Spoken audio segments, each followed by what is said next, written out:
Cuando Jesús terminó de lavar los pies a sus discípulos, les dijo: en verdad os digo, el criado no es más que su amo, ni el enviado es más que el que lo envía.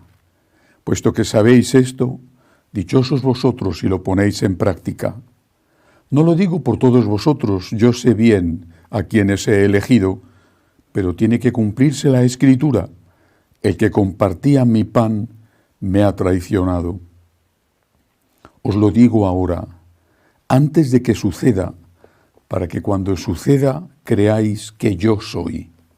En verdad os digo, el que recibe a quien yo envié me recibe a mí, y el que me recibe a mí recibe al que me ha enviado.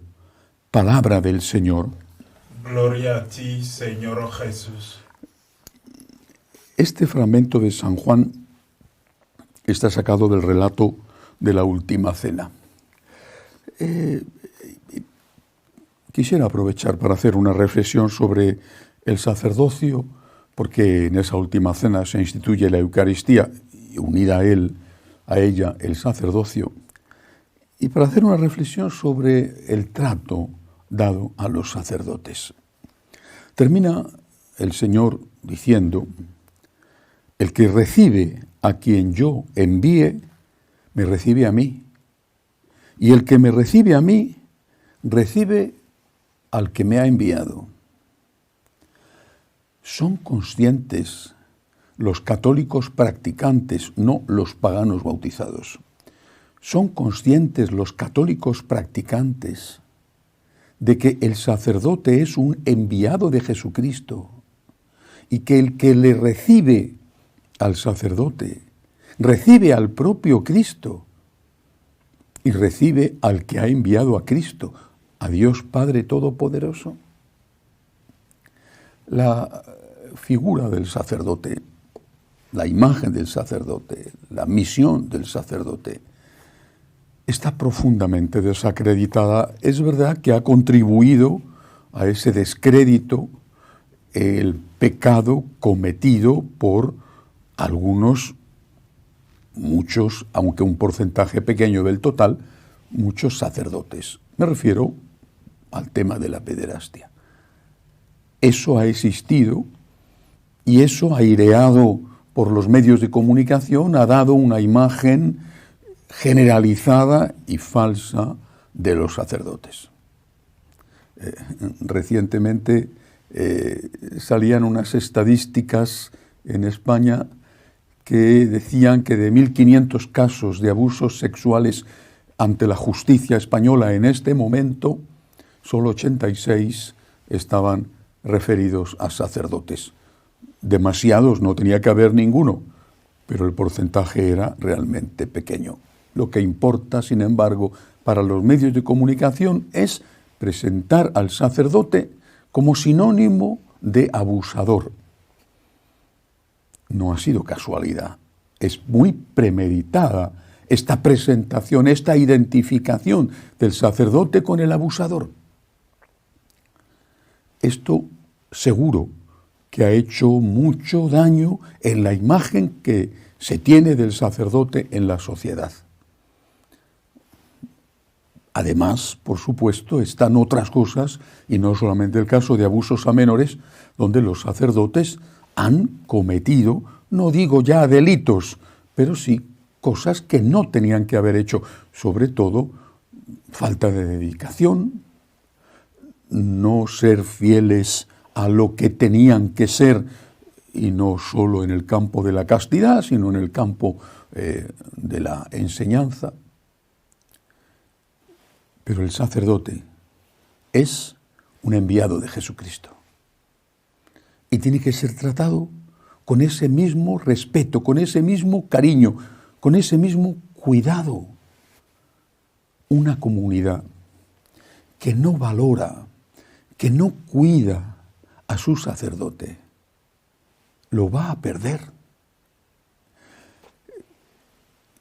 ¿Cuántas veces el sacerdote se siente maltratado, ignorado por su comunidad? A lo mejor no por toda la comunidad, ni siquiera por la mayoría de la comunidad, pero sí por un grupito de personas que le amargan la vida y que se dedican a hacerle todo el daño que pueden con los chismes o con un pretendido control sobre lo que él sea capaz de hacer, incluso dentro de lo que tiene derecho a determinar sobre cómo debe de regirse una parroquia.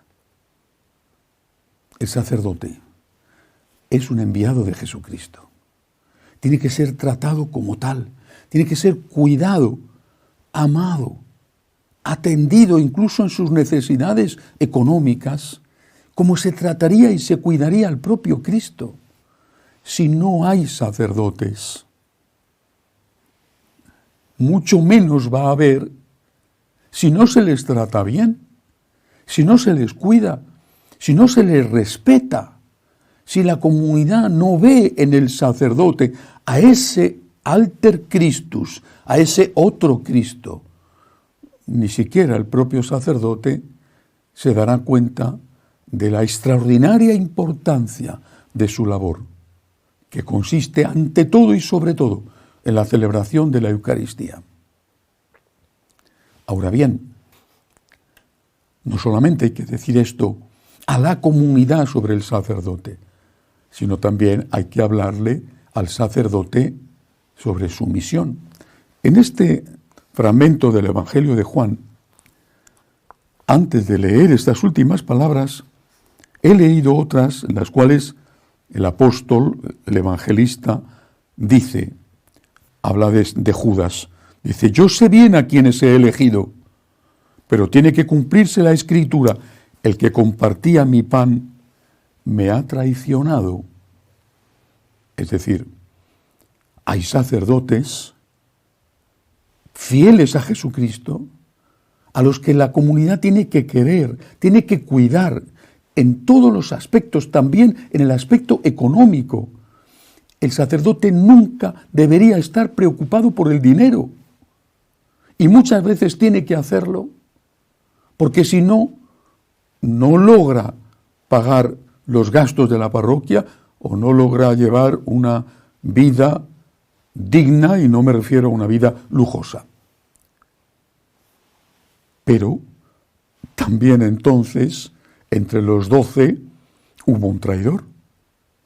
Hubo uno que vendió, que traicionó a Jesucristo. Quizás sea una proporción correcta, no lo sé, 1 de 12, casi un diezmo, no lo sé. Pero existen. Y yo creo que eso es lo que la comunidad tiene que pedir al sacerdote. Tiene que darle, y tiene que pedirle. Tiene que darle dedicación, cariño, ayuda económica, que no se sienta solo. Tiene que darle también su perdón cuando a veces, porque es un ser humano, hace cosas como perder los nervios, la paciencia a veces, bueno, pero tiene que pedirle. Tiene que pedirle que no sea Judas. Tiene que pedirle que no sea traidor a Jesucristo. Y es traidor a Jesucristo cuando no enseña aquello que enseñó Jesucristo. Nosotros los sacerdotes, ni tampoco los obispos, no somos los dueños del mensaje. Somos simplemente mensajeros. San Francisco, con aquel lenguaje de la Edad Media, decía de sí mismo que él era el heraldo del gran rey. El heraldo, el que iba proclamando las noticias que el gran rey le había ordenado proclamar. El sacerdote no es más que un enviado por Cristo, pero para actuar in persona Christi, en nombre de Cristo, en persona de Cristo, aquello que el Señor le ha dicho que haga, para enseñar aquello que el Señor le ha dicho que enseñe. Nosotros, por el orden sacerdotal, tenemos lo que se denomina en teología 3 munus, o 3 servicios que dar a la comunidad. Y esos servicios la comunidad tiene derecho a exigirlos y debe exigirlos. el munus del gobierno, en las cosas que hacen referencia a la vida parroquial. El munus, el servicio de la santificación, a través de los sacramentos, Eucaristía y confesión, en primer lugar. La comunidad tiene que pedir y exigir al sacerdote que celebre la misa y que la celebre bien. Y tiene que pedirle y exigirle que esté en el confesionario. El tercer munus, el tercer servicio, el de enseñar. La comunidad tiene el derecho y el deber de pedirle al sacerdote que enseñe correctamente. Es un traidor a Jesucristo cuando enseña cosas contrarias a lo que enseñó Jesucristo, sea cual sea su intención. Y ahí la comunidad tiene que intervenir y decirle con amor al sacerdote: Padre, esto que usted está diciendo no es lo que enseña la Iglesia. Esto que usted está diciendo es algo contrario a lo que viene en el Evangelio.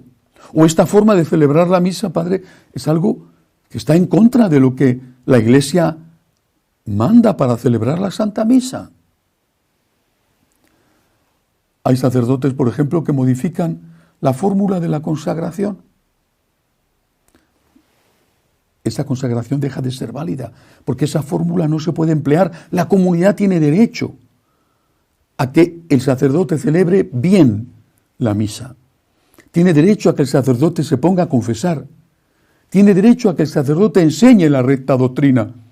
Tiene derecho a que el sacerdote gobierne con amor y gobierne la comunidad parroquial. Pero tiene que cuidar al sacerdote.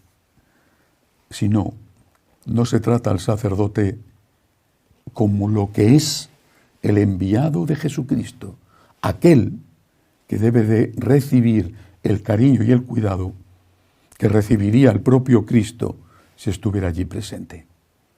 Que así sea.